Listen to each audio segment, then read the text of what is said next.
Bro, kalau menurut lo, apa sih nasihat paling underrated, paling sering diremehkan sama anak muda?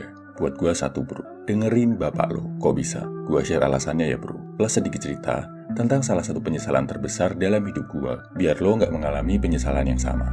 Ceritanya gini bro, gue beruntung banget terlahir dari bapak yang sangat kuat. Bapak gue itu melewati masa remajanya di perguruan silat, beranjak dewasa, merantau ke Jogja buat belajar teater, baca puisi, pentas drama, main film, sampai jadi salah satu aktor terbaik di Indonesia tahun 80-an. Temennya banyak, terbiasa mimpin banyak orang sejak belajar silat, sampai mimpin orang di atas panggung pertunjukan. Anak-anak muda yang jadi murid bapak gue, dikasih ilmu, dididik, diajari, dan disadarkan kalau mereka itu hebat dan bisa bikin karya. Pokoknya alpha male banget deh. Karena bekal disiplinnya udah kuat sejak ikut perguruan silat, bapak gua gak ikut terpengaruh pergaulan bebas anak-anak teater yang di masa itu cukup parah. Bapak gua gak ikut minum, gak ngerokok, gak terjebak pergaulan bebas. Padahal teman-temannya hampir semua ngelakuin itu. Gak cuma itu, bapak gua juga gila baca. Sejak kecil, di rumah gua ada ribuan buku, puluhan rak buku yang memadati tiap sudut rumah. Jadi, ketika mulai masuk masa tua, bapak gua lebih aktif menulis, bikin cerpen, naskah drama, nulis artikel di koran, sambil sesekali ngajar di kampus, plus melukis.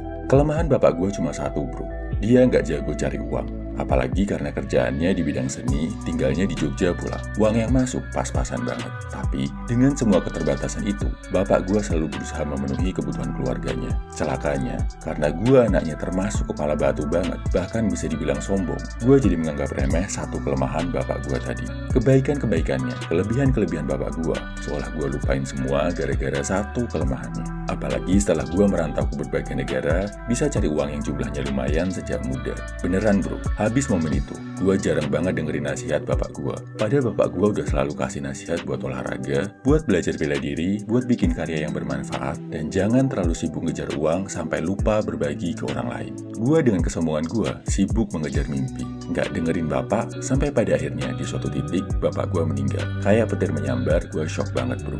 Apalagi, saat itu kondisi gue di tanah asing, belum punya karya, hidup cuma buat ngejar duit, sampai lupa berkarya dan berbagi manfaat. Intinya, bapak gue meninggal dalam keadaan gue masih jauh banget dari harapannya. Dan gue sama sekali gak sempat jagain, ngurus bapak yang sakit, karena sibuk sama diri sendiri. Sedih, menyesal, kecewa, merasa gagal, pikiran itu menghantui gue selama bertahun-tahun sejak bapak meninggal. Stres, depresi, bahkan gue ngerasa gak berguna banget hidup. Tapi akhirnya gue sadar bro, mau gue sedih berlama-lama, gak ada gunanya.